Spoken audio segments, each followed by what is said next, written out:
Welcome to Pack Talk Podcast, episode 158. Today we're talking about what if there is an off-leash dog approaching you. You should do some of the things we're going to talk about today. We're trying to stop dog attacks. We're trying to help you understand how to handle these particular situations, which this is a very common situation that we get asked about all the time. You know, you got someone walking down the street in their neighborhood. They're doing what they're supposed to be doing. They got their dog on a leash. You know, if it's an on-leash area, if they're in an off-leash area, you know, they're doing respectful things in an off-leash area. But all of a sudden, you have a off-leash dog running right at you. You don't see an owner in sight. If you're in a neighborhood, you're wondering, did this get out of someone's yard? Is it a wild dog? What's going to happen? Most people in this situation, they're either freezing or they're panicking, which could make the situation even worse. So today we're going to talk about what to do in the moment. We're going to talk about some tools you could look at potentially carrying if you need to, and how to train your mind for this particular situation. And it's not just off-leash dogs. You know, I spoke with somebody this past weekend, and she has foxes following her and her dog as they walk through their neighborhood. Someone else that I know that lives on Sullivan's Island in South Carolina, they have coyotes, you know, in their neighborhood. You've seen the videos online as well, the coyotes grabbing the small dogs. So it could be an off-leash dog. It could be some other animal, right? But we're going to talk about this today. But one thing I want you to think about as we talk is I want you to think about training your mind. If we can prepare our mind before a situation happens with, this is what I would do in this situation, that helps us when we're actually in the actual situation.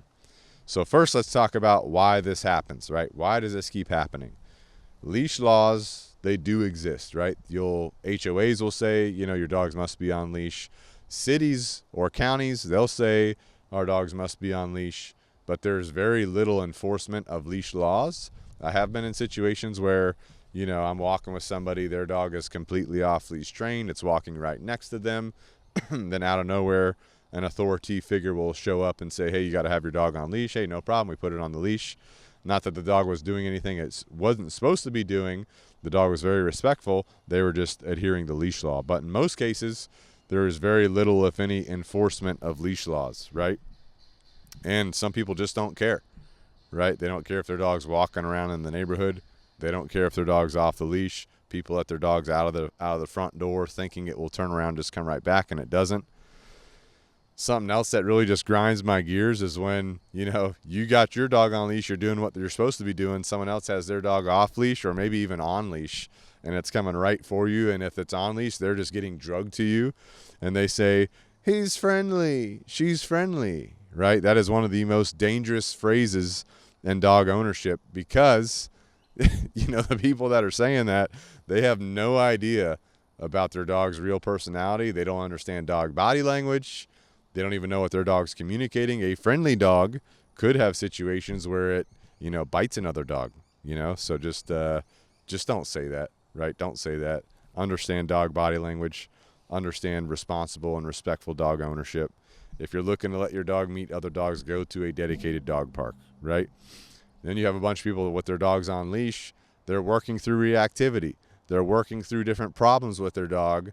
And here you are coming right up with your dog on leash or off leash saying he's friendly, and the person that's working on something with their dog, you know, please give me space. My dog's not friendly. You know, they're saying stuff like this, and the other person just can't hear you. They got some kind of mental block in their head. He's friendly, like their dog's the only one that matters. And, you know, quick story, I was that guy before I got into dog training. I remember having my dog off leash on a walking trail that was a leash walking, you know, it was an on leash walking trail. You're supposed to have your dog on leash. I had my dog off leash. She was a little mutt. She's passed away a couple years ago. And, you know, she would run up to other dogs and throw very dominant body language. I didn't know it at the time. I do now. But I remember we were on the trail. This guy's riding his bike. He didn't even have a dog.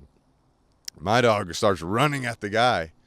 And he jumps off his bike. He's scared. And I said, oh, she's friendly. And the guy blocks my dog with his bike. And I was like, what a dick. You know, that's what I was thinking. But now that I know what I know, I was the person in the wrong, right? So don't be that guy. Don't be what I used to be. You know, a leash dog, they can't, you know, if they're on leash, they can't run away. They feel trapped, right? That makes them more reactive, especially as time goes on. I was having a conversation with some of my training assistants that work at Canine Revolution Dog Training, helping us to train the dogs, take care of the dogs. We have a staff of 20 to 30 people, and our training assistants make up the majority of our staff. And we were talking about why do dogs become reactive, and I was explaining that usually it's situations that the dog finds themselves in, and they figure out that being reactive is what gets them out of that situation. So, for example, if a dog is a little bit nervous, right, and gets run up on by another dog, like an off-leash dog, and they react and that off-leash dog leaves them alone, they start to learn that by reacting, they can keep other dogs away from them, which is how reactivity can start, and it just escalates over time. So just something to think about, something to know about. All right, one of the things we need to be familiar with is reading the dog.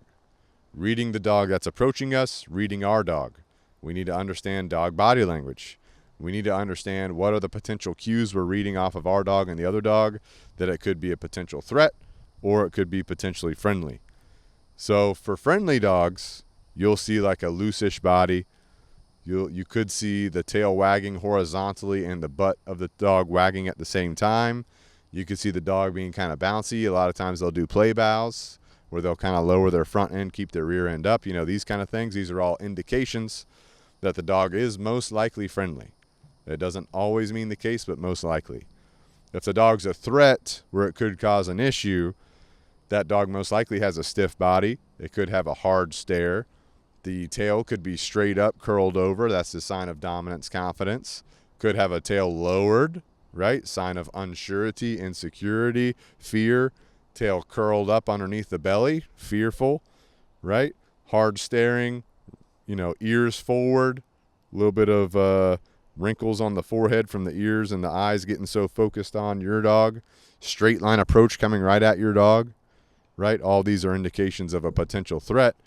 And, basically you're reading that body language as quickly as you can to tell you what is the potential of what could happen here. A dog that appears to be a threat could leave you alone. It could kind of walk up, stand a few feet away, and then just walk off, which would be ideal. You could have a friendly dog that runs up right to your dog, tries to play, then runs off, right? But knowing that body language, knowing body language in more detail is going to help you determine what is the potential effect of this dog actually getting to me, right? And how much time do you have to actually prepare?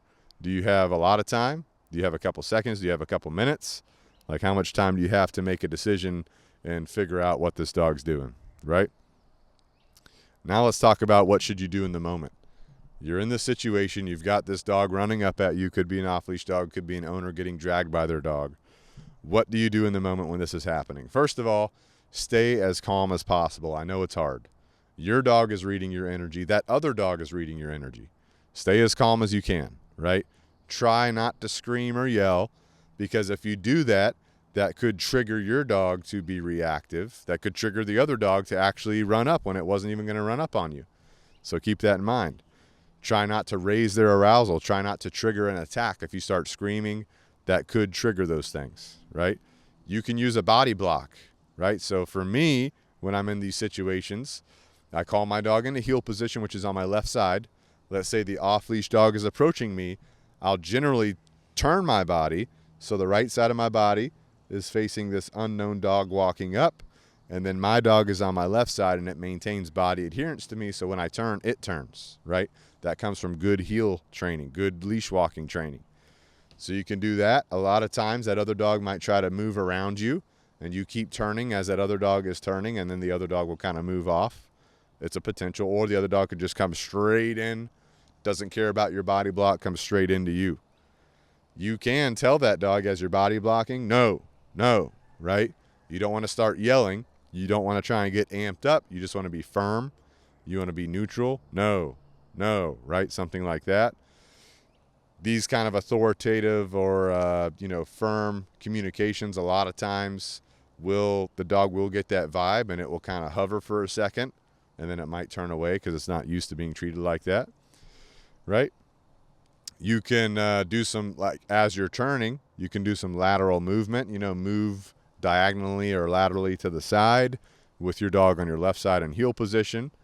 A lot of times this will continue your body block and use body language to communicate to that off-leash dog, hey, give me some distance. If you start moving away, just backing up, running away, that could trigger the other dog's prey drive. So you have to take that into consideration for these types of situations, right? Also, depending on the size of your dog, right? If you have a small dog and you have a giant dog or a bigger dog running up to you, like we've seen in some of these React videos that we review, you might want to pick up your dog, because if that bigger dog gets to you and it's a threat, it could do serious damage or death, to your dog. And we don't want that to happen, obviously. So you can do the body block, you can pick up your dog, right? You can, if the dog keeps coming, you can kick it with your foot, right? And try to get its nose area or like tenderness in the face to try and teach it like, hey, don't come close to me. You're giving it like a body language communication. You can take your leash and you can kind of snap it in front of their face or kind of, slap their face with the leash. You do what you got to do to protect your dog. You want your dog to trust you. You want your dog to respect you. You don't want your dog to get hurt, right? So handling it in this situation kind of accomplishes all those goals. You also don't want your dog to become reactive. And you also want this other dog to get the vibe that you do have control of the situation. You're not the normal person that it walks up on who's just going to run away, back away. If you're listening to this and you're thinking that you have been in these situations before, let me know in the comments. If you're watching on YouTube, let me know in the comments. If you're on Spotify, I know you can comment as well. I'm not sure if you can comment on Apple or wherever you are listening, but if you can comment. Let me know some of your thoughts so far. Let me know what situations you've been in and how you handled it and what happened. Now, there are some tools you could potentially carry on your walks or on your outings with your dog, and these tools can help you in these particular types of situations in some cases. I've been in a lot of situations with people, and they've had some kind of tool on them that did not work at all. So there is the potential that it won't work at all, but you can always try, right? A couple of the common tools that I've seen, ultrasonic dog deterrent. People get these on Amazon. You hit a button on it. It emits a loud noise that you can't hear or you can barely hear, but to the dog it's supposed to deter them. And I have seen that be effective in some cases. It's usually directional. You hold it in their direction. You hit the button. It emits the noise. It deters the dog. I've seen it effective in some cases, and there's other cases where I've seen it completely ineffective. So just keep in mind, every time you add a tool for dog deterrence, you add something else you have to carry, right? And for me, I try to be minimalistic in what I'm carrying, so you got to consider that as well. Another thing I've seen, citronella spray. They consider it humane. It stops most encounters. You spray it right in their face, right? It kind of disturbs them, distorts them. Then they want to leave away. You could do some kind of dog-rated pepper spray. I don't want to pepper spray a bunch of dogs in the face, especially if they're not really threats. Because something else I've done in a lot of cases where an off-leash dog's running at me, I just tell my dog to heel and I keep walking. I act like that dog's not even there. If I can tell the dog coming up to me is not a threat, I'll just completely ignore that dog. I'll have my dog ignore the dog. We keep moving. We just move past the dog. We just go about our business. Eventually that dog leaves us alone. I've also had that happen in a neighborhood. I remember I was walking with 4 different dogs. They're all on my left side in heel position. Some bulldog, some older guy had a bulldog. The bulldog pushed open his front door somehow, came out the house. The old guy can't get his dog. The dog's moving faster than he is. I just kept walking, and the dog followed me for probably a solid mile. I got back to my house. I put the dogs that I had into a downstay. I turned around. I unclipped one of the leashes on the dogs that I had because they're all off-leash trained. Left my dogs in a downstay. I went over to the bulldog, clipped the leash on him, walked him back to the owner, just gave the owner the leash, told him to, hey, keep the leash, go back to your house, whatever. So that has happened in the past, right? So not in every case do you need a tool. Not in every case do you need to say no. Not in every case do you need to, kick the dog or slap it with a leash or whatever. Sometimes you just keep going about your business, and a non-threatening dog or a dog that's not really an issue dog is just going to kind of do their thing, right? But there is dog-rated pepper spray. You can use that. I would say hold. If you're going to get that, use it in extreme cases. You aim that at the nose and the eyes to kind of distort that, but it could also frustrate the dog. So could citronella spray. So could the ultrasonic dog deterrent. These could all frustrate the dog and trigger a reaction or aggressive response, so just be aware of that. Some people, they have an umbrella or a walking stick. Umbrellas, people have popped them open to startle the other dog, but you could also startle your dog. Same thing with the citronella and pepper spray. You could accidentally get that on your own dog or you, so be very careful before you deploy that. Same thing with the ultrasonic dog deterrent. Even though it's directional, you can accidentally flag your dog with that. Now your dog's getting that noise on it as well. So all this can affect you and your dog as well. So just keep that in mind. But if you have an umbrella, you pop that open, you could startle the other dog, keep it away. You could also startle your own dog and make it try to run away. So just keep that in mind. Walking stick. I've seen some people walking with walking sticks and then they'll just use it to poke or prod or keep the other dog away, sometimes hit the other dog. So and then there was a reaction video we did recently with some kind of bear shot. It was like a slingshot on your arm, and you point it and you pop it. It's like a bear slingshot or something like that. You could do that. That's what this guy did. It makes a loud noise to scare away bears, but you could also scare away dogs. You could also scare away your own dog. So just be careful.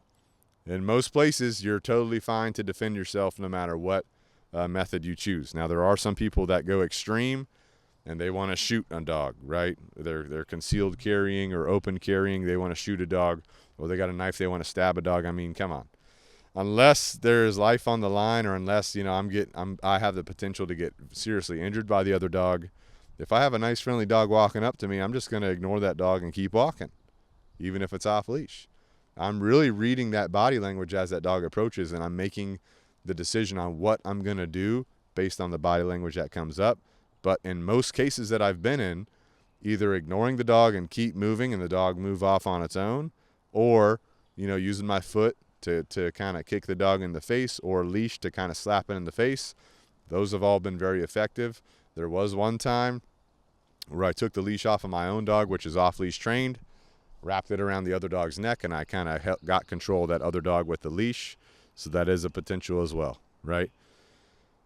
When the other dog has an owner, you see the owner, I always say something like, please get your dog, right? Please, no petting. Please don't let your dog come up to my dog, right? Things like that. There have been situations where people just don't hear me, and I've put my dog on my left side. I've canted my body. I've adjusted my body. Now this dog is approaching to my right, and I've grabbed their leash, and I've held their leash for them, because obviously they can't control their own dog. They can't, understand what I'm saying when I say, please give me space. Please don't get any closer. So I'll grab their leash for them. Again, my number one goal, to retain the trust of my dog, retain the respect of my dog, and demonstrate that I can handle the situation, right? Two things also I want to talk about if you're in these situations. If there is a tussle or a hassle or something goes down, there's always the potential your dog could get off leash, which means you need to have a very reliable recall. We have a video on our YouTube channel that shows you how to do that. We can link it down below. But going through your long line training, making sure your dog knows how to come on command on a 6-foot leash, making sure your dog knows how to come on command with a long line, right? Making sure that your dog has good e-collar conditioning, knows how to return to you with the e-collar properly. We have a full tutorial on our YouTube channel that shows you how to do that at home. Make sure you've proofed this under distraction, that even in distracting situations, your dog knows to come to you when you call them. Because when you're on the walk and the off-leash dog shows up and things go down, that's a very distracting situation. So you got to make sure that your dog's ready for that, that you're ready for that, right? You got to make sure your dog understands corrections and responds to them properly. So, if your dog is, in a tussle with another dog, an off-leash dog, make sure you can call your dog back from that, right? Your e-collar equals communication at a distance. It's your invisible leash. It's very critical that you, if you can, depending on where you live, accomplish good, e-collar conditioning and communication with your dog. And don't forget that reactive dogs can get off the leash. I see it all the time with people using flat collars. Their dog slips the flat collar and they're running around. So you need to have good equipment set up, first saver training collar, something like that. Strong 6-foot leather leash. I prefer a leather leash. It could be any leash. E-collar conditioning, making sure you're working on your engagement, your obedience, making sure that your dog can do all this. And you might be working on this when a situation happens, especially if you have a reactive dog. You might be working on all this with your reactive dog. Off-leash dog approaches you, something happens, right? Then in that case, you got to kind of deal with it as you can based on everything we've talked about.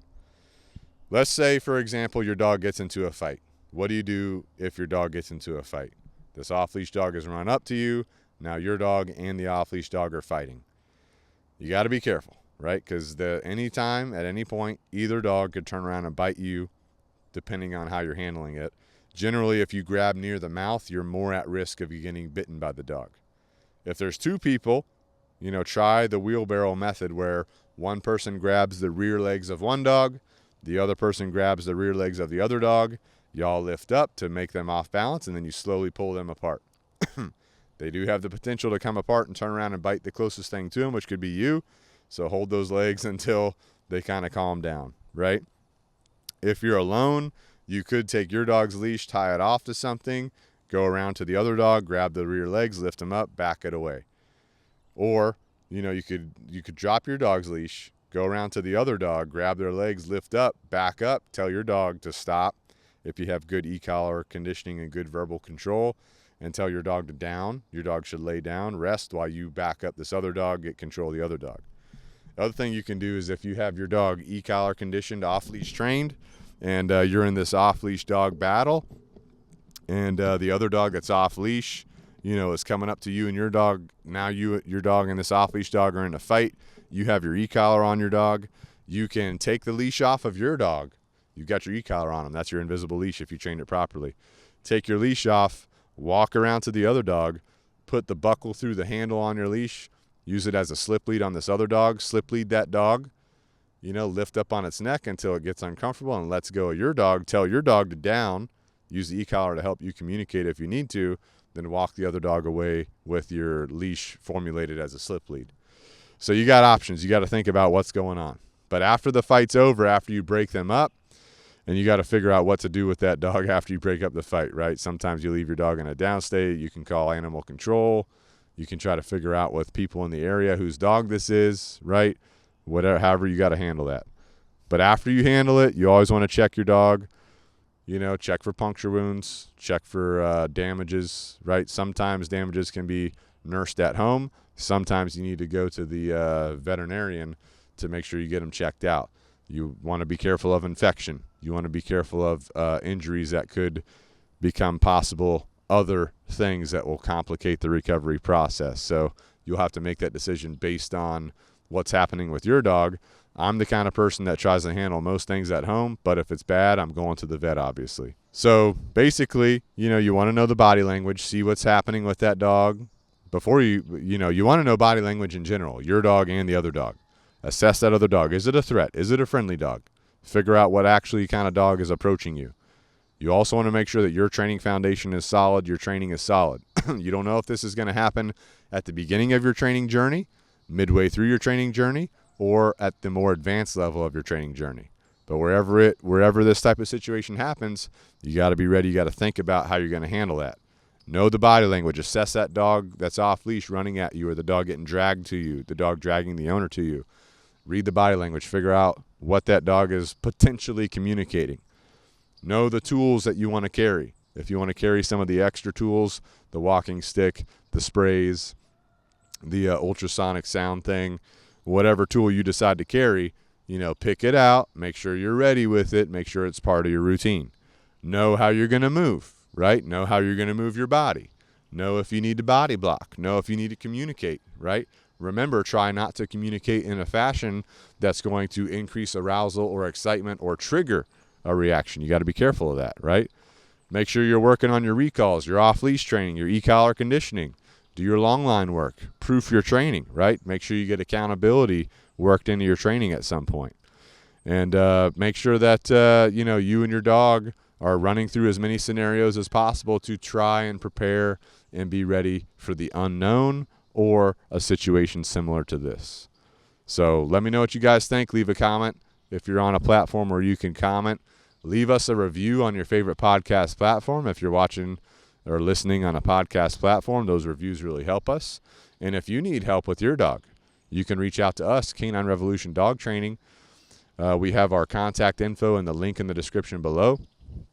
We have our 6-step free training guide you can download via the link below as well. We have the Ultimate Leash Training Manual, where you can train your dog how to walk on a leash at home with our book. It's on Amazon. All right, so check that out. We also have Canine Revolution apparel, where you can get a logo shirt if you want to support, or other apparel or merchandise. You can check that out on Amazon, link in description below. We have a bunch of affiliates that we work with, raw food, dog supplements, these kind of things. You can check those out in the description down below. We only work with affiliates that are actually going to bring benefit to you and your dog. And if you have any questions, as always, just reach out. Happy to support. And until next time, this is Pack Talk Podcast. Out.